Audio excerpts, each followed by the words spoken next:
My review of No Hard Feelings begins with a true story because I actually had what happened in this movie kind of happen to me. As I was coming home from school, college one day, I saw a billboard on the side of the freeway and it read, and I need to read this exactly word for word because it's very important. Need a car? Date our son. He's smart but socially very shy. Date him and bring him out of his shell before he leaves for college. In exchange, we'll give you a 2004 Buick Regal. Clean, rust free, 40k miles. Serious inquiries only. Dateourson at gmail.com. Immediately after seeing this, I knew I was the perfect fit for this. I am also smart, but socially shy, and I needed a new car at that point. So I immediately, as soon as I got home, I searched online for this billboard because it stood out to me, and I knew other people had to be talking about this, and they were. And at that point, it had already been revealed that this was marketing for the new Jennifer Lawrence movie, No Hard Feelings, and they had just dropped the trailer, which I will link below because this trailer made me fall in love with this movie. And even though I was disappointed that the advertisement, unfortunately, was not real, the disappointment was soon replaced with the excitement I had for this movie because this is the best trailer I have seen in a while. And I knew as soon as I saw it that I would probably love this film, and thankfully I did. Hi everybody, I am Chloe, aka Boop Crate, and today I am reviewing the 2023 film No Hard Feelings starring Jennifer Lawrence and Andrew Barth Feldman, and it is currently available on Netflix or on demand.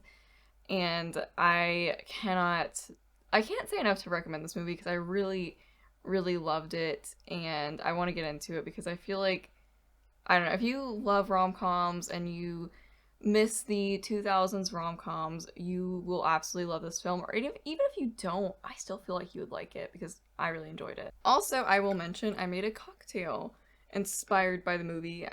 It is a Chloe original, and I'm calling it Stuck in Montauk. And I will, at the end of this video, share the recipe for it as I'm drinking it throughout. The main plot of No Hard Feelings is following what happens when Maddie, played by Jennifer Lawrence, responds to a Craigslist ad, which is exactly the same as the billboard that I saw. The film starts out with her car getting repossessed because she is behind on payments for her house. And Maddie works as a Uber driver and bartender, and if you don't have a car, you can't be an Uber driver. So that leads to her responding to this weird Craigslist ad that her friend shows her. Maddie goes and meets the parents, who are played by Matthew Broderick and Laura Benatti, to help their son Percy, who is played by Andrew Barth Feldman. I think in his first major film role. So I don't want to get into spoilers for the plot because I really want you guys to see this. But the rest of the film kind of follows Maddie's attempts to try and seduce Percy and date him like his parents want. And it's really humorous and cute, and I don't want to get into specific plot details, but it's a rom-com. You guys know what you're getting. I love, as I mentioned, I love rom-coms, and I miss the 2000s when there was it seemed like so many good rom-coms coming out, and now that's unfortunately kind of slowed down, even though I still feel like people want them and enjoy them. This was advertised as somewhat of a raunchy sex comedy, which I can definitely see. Obviously, it's rated R, and so the humor isn't family friendly, which I personally enjoyed. But it's more heartfelt than I feel like that the trailers and things let on. So even if you're a fan of the more kind of classic rom-coms, I would say like The Proposal or How to Lose a Guy in 10 Days, I feel like that you'd enjoy this because it has those elements of humor and then also more serious moments, which I think is a good thing. I think every film needs that, and I feel like if it was just a straightforward R-rated comedy, this would be a much worse film. One of the aspects that I love the most about this film is the writing. I feel like this is such a tight script, which is a weird thing to say, but this is the kind of script that I would like to see analyzed in a screenwriting class, just because it does what it does so well. Like, everything is just kind of really neatly done, all the character arcs, the characterizations and everything. It's honestly really impressive. And I also like that it utilizes a lot of the classic rom-com tropes in, I think, a unique way. So obviously one of the classic rom-com kind of tropes is like two very different people that connect with each other and form a romantic relationship. And you can't really get any different, it seems like, than Maddie and Percy. I feel like that they contrast each other in such a good way, and they're kind of like character foils in a very perfect and real way. It didn't seem overwritten, I guess. They just seemed like real people. A lot of the dialogue, even though it was genuine, this movie makes me laugh out loud. And if you'll watch the trailer, especially the Red Band trailer that's rated R, you'll see why. It just has so many good moments. But I also feel like that there is a groundedness to it. It felt oftentimes kind of naturalistic, and I feel like part of that is the very well written script, and then part of that too is the acting. I am genuinely shocked that Jennifer Lawrence has not been in like a straightforward comedy until now, because she was amazing, and she's just also a funny person. I love Jennifer Lawrence. I don't know who wouldn't love Jennifer Lawrence. But she was amazing, and I loved her chemistry. And it's not even like romantic chemistry, it's just like platonic, chemistry with Andrew Barth Feldman as Percy. They just, I don't know, I loved seeing them on screen together, and they just fit their characters so well. I feel like the casting on this was genuinely just on point. I feel like everybody's this way, but I feel like I'm partially biased to films that I find personally relatable, and I found the characters of Maddie and Percy just so personally relatable to me in a way that I wasn't expecting, in a way that I don't see a lot in film. This just felt like the kind of film that I would write, because it just felt so relatable. So a little bit about Maddie is she is 32, she works as an Uber driver and bartender, so she's not really sure what she's kind of doing with her life.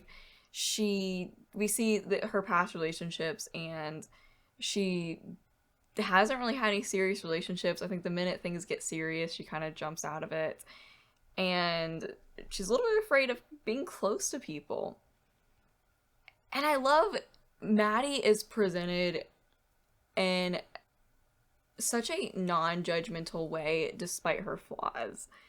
I feel like she kind of embodies, which I myself am like this, and I know a lot of other people are, this kind of person that's just trying to figure out your spot in life.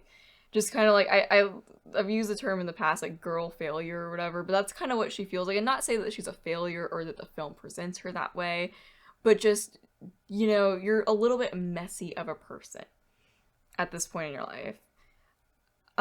This is a weird comparison, but I feel like it fits. But I recently watched The Worst Person in the World, which got a lot of nominations and big awards recently, and obviously did really well on like independent kind of foreign film circuits, all that kind of all that kind of stuff. And the main character of that, I feel like, is trying to be that kind of character. I feel like that's how she's supposed to be written, is this kind of like messy character. And to me, I couldn't connect with her. And I'm like, I'm a messy person. I should be able to connect with that. And I didn't. I felt like that kind of fell flat. Versus, and I thought about it, I'm like, this is a weird comparison because No Hard Feelings is obviously like not really that type of film. But I thought, I was like, No Hard Feelings did that kind of character way better than this film did. And I feel like that kind of says something. And I loved Jennifer Lawrence in this role too. She just was perfect casting. I don't know, I loved her. And I love that just how, like I said, how the character is presented. It shows she has problems, but it doesn't, you as a viewer don't judge her for a minute. And I love that for the film. And then in a similar vein, I think it's interesting to see her contrasted with Percy, who is younger. And I feel like a lot of people in Gen Z especially people that spend a lot of time online, will relate to him because he is, you know, nerdy. He doesn't really have a ton of friends, and the friends that he does have are online friends. He's like scared of connecting with people in person. And I found that so relatable, and I feel like that's something that isn't shown enough in film. Because like as someone who feels that way a lot, I think watching this film, I felt seen. And I feel like even if you don't personally relate to these characters, I feel like everybody will probably know somebody like them. And I think that goes to show how real the writing is, to where these people just jump out of the screen and you just they feel real in a way that I don't think every film can achieve.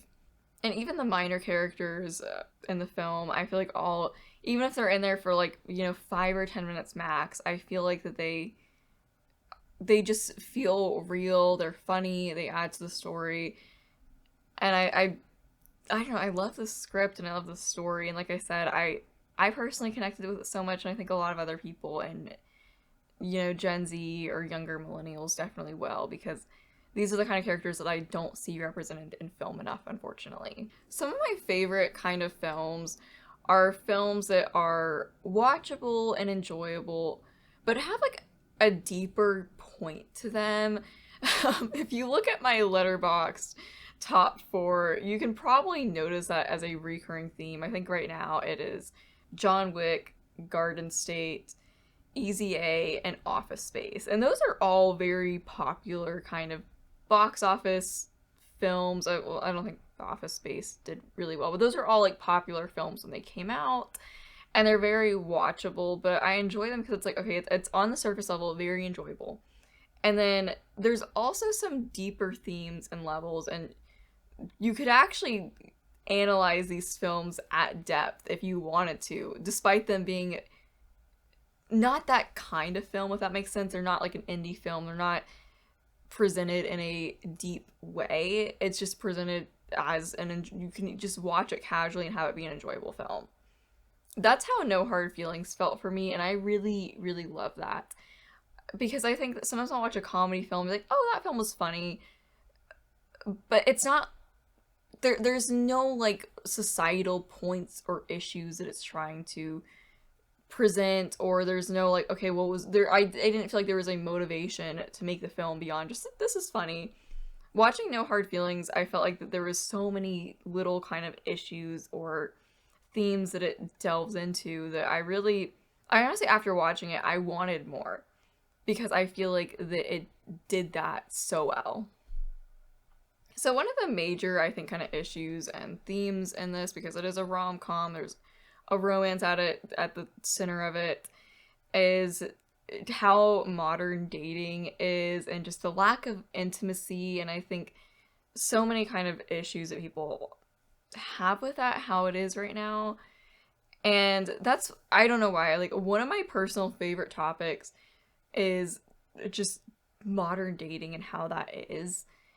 And I feel like that's like one of the things that I write about a lot. It's one of the things I think about a lot, and I just find personally fascinating. I feel like the film doesn't judge people who feel a certain way or are a certain way, but I think it challenges you to think outside of how you are. Maybe if you are somebody like Maddie that kind of avoids feeling close to people, it challenges that viewpoint, it challenges that, and I don't know, I really enjoyed the way that it presented the issues kind of people have with things now.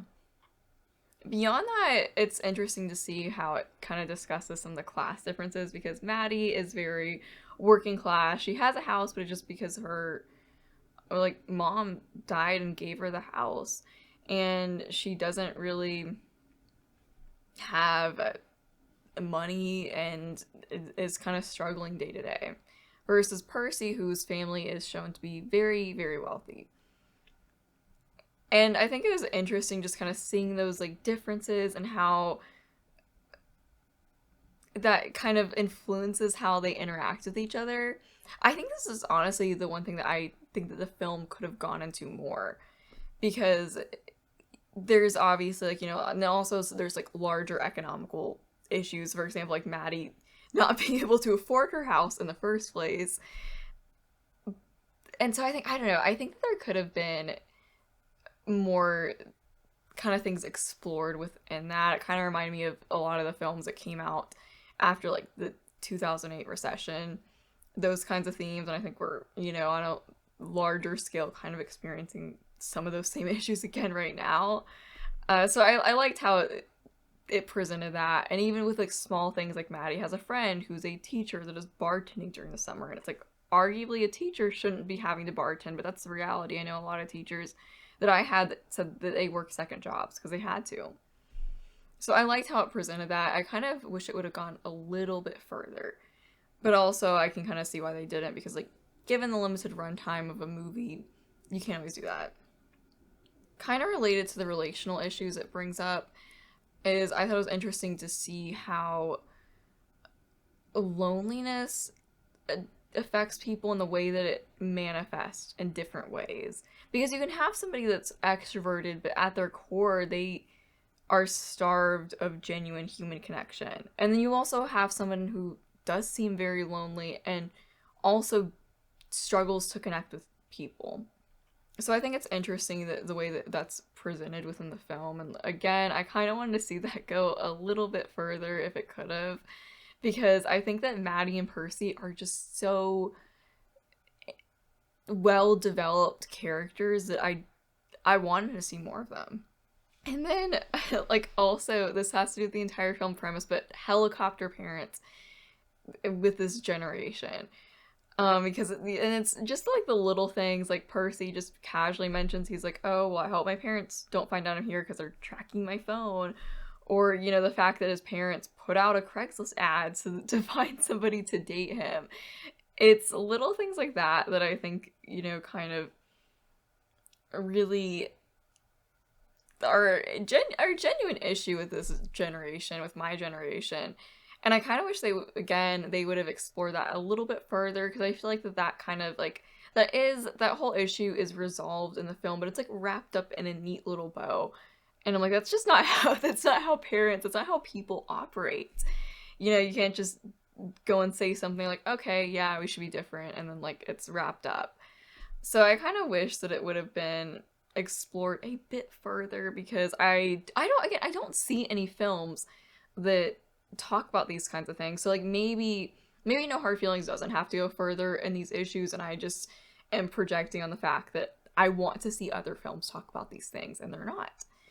Which is a sign that maybe they should be. And that's also something that a lot of these things are issues that I like to explore in my own writing, so maybe I'm just a little too interested in them. But either way, regardless, if any of these things interest you, check out the film. And then, like I said, I feel like that it presents these things well, and I'm glad that it's not a comedy that doesn't have a purpose and meaning to it.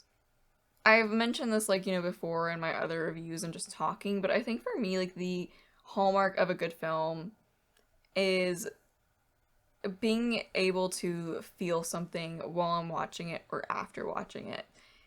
And if you make somebody laugh, you can make somebody cry, you've done a good job as a filmmaker, in my opinion. And this film definitely, obviously, it's a comedy. It made me laugh out loud at times. But it also, watching it weirdly, I almost wanted to cry. I don't know why. It is not a sad movie, so I don't want you to think, oh, this is a sad movie. There's nothing, like, objectively sad that happens. I think it's just because watching this, I felt really seen. Which is kind of weird to make me, like, to elicit an emotional response from, but I felt really seen. I just really connected with those characters. And too, I think the acting was really amazing. Like, Jennifer Lawrence is obviously, like, amazing, but Andrew Barth Feldman, like, his performance in here was incredible, and I really cannot wait to see what he does, because I almost felt like there's a part where he sings a song, and I don't want to spoil it, because you have to see the scene. There's a part where he sings a song, and I just almost feel brought to tears of how he does a cover of this song. It is just an incredible moment in film, and there's just also just some laugh out loud moments and stuff. But yeah, I don't know. I think this is a film that makes you connect to the characters and immerses you and makes you feel things, which to me is a good film.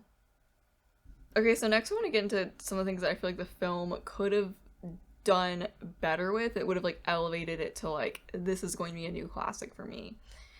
I feel like, so overall, I really did enjoy the cinematography. I feel like it operates for what the film is. The set design is really great for everything, and I feel like that it's set on a beach, so that's obviously like a given of a pretty location. And there is I just like cool little details in every location in the film. I think that overall the cinematography could have been like a little bit more elevated, in the sense of like, I was watching this film like, this is well shot. I have no issues with the cinematography. It's operating well for the balance of the story. And there's also like occasionally some like shots where I'm like, I see what they're doing with that. Like for example, when Maddie first meets Percy's parents, I'm like, oh, I can see them kind of like framed as like supposed to be looking more like I don't know, like angelic or whatever, which I thought that was cool. And there was like some moments like, okay, that's cool. I see what they're doing. I see the hidden meaning behind that shot. But I think that it could have been elevated a little further than that, because there weren't any shots where I'm like, OMG, that's cool. I want to kind of like, you know, add that to I like to save and like collect frames from films that I find that are really inspiring, because I also do cinematography. So I think that there was like, it was good. It was good, but I kind of wish that there were some, it was just kind of like challenged a little bit, or maybe like shot in a little more artsy way. Maybe that's my own like maybe it's just my own opinion, because I tend to like more films that are shot like that. But I think that people would have viewed this film differently had it had the same script but presented in a slightly different way. Something that I personally don't agree with, that I saw a lot of people mention, is the tone of the film and the pacing of it felt kind of uneven, which I will say there is like about a little bit over halfway into the film, there's somewhat of a shift to where it starts to become more serious. And I personally didn't mind that. I feel like the film needed to go in that direction, just given what the film was about.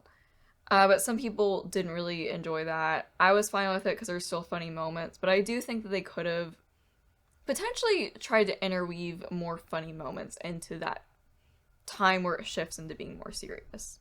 And I also think that they needed to do this given the general, somewhat problematic, arguably, premise of the film, which I'll get into in a minute, which is the fact that it is a rom-com where the like main girl is 32 and the main guy is 19. So that's obviously a somewhat problematic age gap that I think that the film, in my opinion, handled really well, tactfully. It did not feel icky watching it, but I think that it had to go in a more somewhat serious direction in order for it to not feel icky or weird, if that makes sense, without spoilers.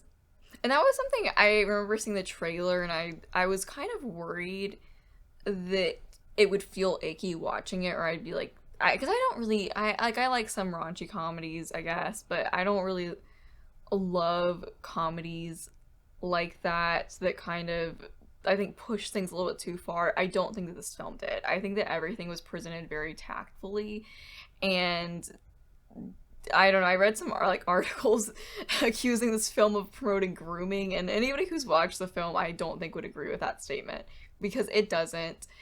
And not to say it's like okay in this aspect either, but there's a lot of films where you have, you know, a female love interest that's like 18, 19, 20, and a male love interest that's like 10 to 20 years older, and nobody says anything. But then because it's a, you know, the gender dynamics are switched, it's all of a sudden a problem now. So I kind of, in a way, I like that they did that, because it kind of makes Hollywood reflect on their own standards and their own, just, yeah, double standards, really. So finally, I want to address, should you watch this film? It's on Netflix right now, so if you have Netflix still, then there's really no kind of loss in watching, I think, like the first 15 minutes and seeing if this is your kind of film. If you love like rom-coms from the 2000s, I think I mentioned some earlier, like The Proposal, How to Lose a Guy in 10 Days. Oh my gosh, like I think the list is like endless. Or even like I think I mentioned on my Letterboxd top for like Easy A, those kinds of films that they just don't make anymore, unfortunately. If you miss those films, then definitely check that out and you're okay with like a little bit of R-rated humor, then I feel like you'll love No Hard Feelings. This genuinely to me is like the return of rom-coms. Like this felt like a film that they would make a while ago.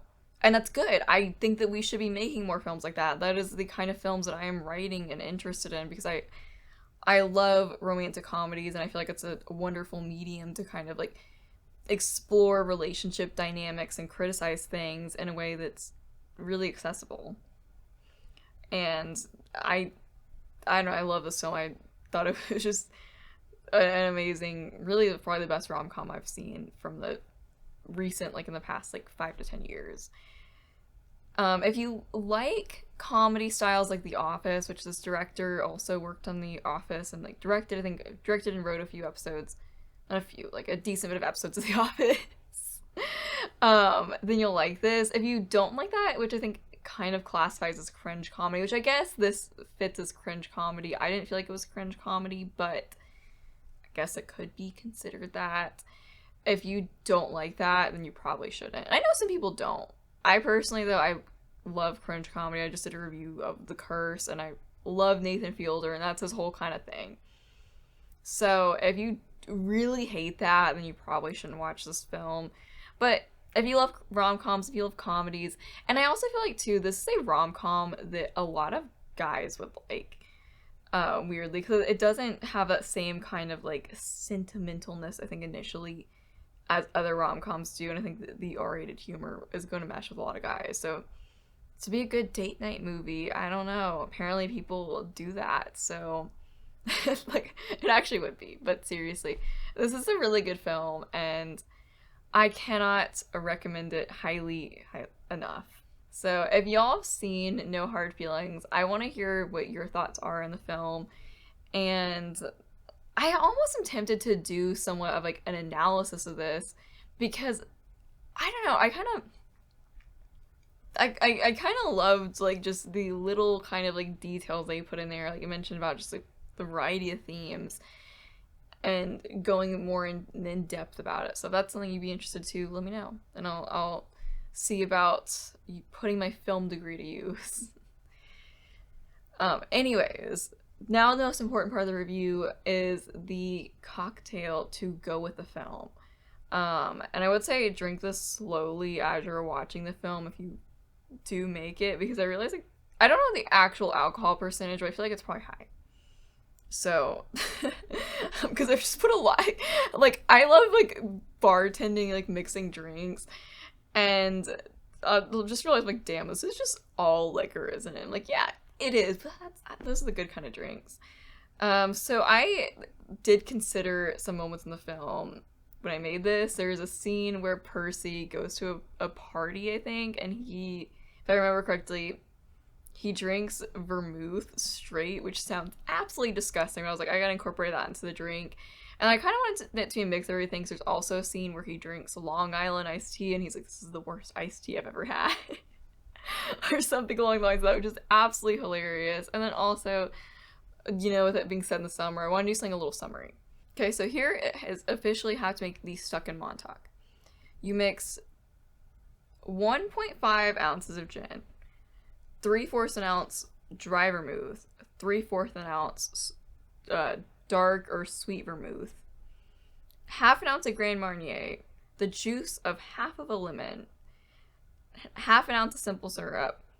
You mix it in a shaker filled with ice, and then strain it into a double old-fashioned glass filled with ice, and garnish with a lemon slice.